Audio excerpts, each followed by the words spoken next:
சனாதனம் குறித்த பேச்சுக்கு எதிர்க்கட்சி தலைவர் உதயநிதி ஸ்டாலின் தற்போது விளக்கம் ஒன்றை குறிப்பிட்டிருக்கிறார். தன்னுடைய விளக்கத்தில் என்ன குறிப்பிட்டிருக்கிறாரு நம்ம பார்த்து கொண்டு இருக்கிறோம். தமிழ்நாடு சட்டப்பேரவையில் நான் பேசினப்ப மக்களை பிரிக்கும் சனாதனம் நிச்சயம் ஒழிக்கப்பட வேண்டும்னு குறிப்பிட்டேன். இதற்காக என்னை சிலர் கிரிட்டிசைஸ் பண்ணுறாங்க அப்படின்னு எதிர்க்கட்சி தலைவர் உதயநிதி ஸ்டாலின் தன்னுடைய விளக்கத்தில் குறிப்பிட்டிருக்கிறார். இதுக்கெல்லாம் பயப்படுற ஆள் நான் இல்லை, எதிர்ப்புலையே வளர்ந்தது தான் திராவிட இயக்கம். அந்த வகையில் ஒரு சின்ன விளக்கத்தை மட்டும் கொடுக்க நான் விரும்புகிறேன்னு தன்னுடைய விளக்கத்தை தொடங்குகிறார். சனாதனம் ஒழிக்கப்படணும்னு சொன்ன யாருமே கோயிலுக்கு போகக்கூடாது அர்த்தம் இல்லை.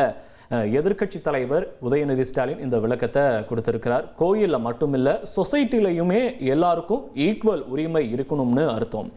மேல் சாதி கீழ் சாதின்னு மக்களை பிரிக்கிறத தான் நான் ஒழிக்கணும்னு சொல்கிறேன். பெரியார், அம்பேத்கர், அண்ணா, கலைஞர் பேசின கொள்கையை தான் நானும் பேசுகிறேன்.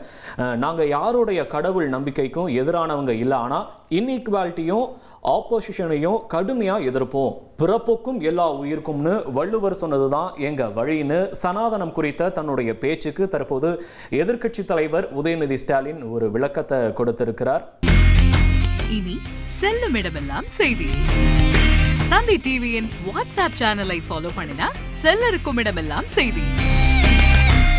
இதோ QR கோட் இப்பவே ஸ்கேன் பண்ணுங்க, ஃபாலோ பண்ணுங்க.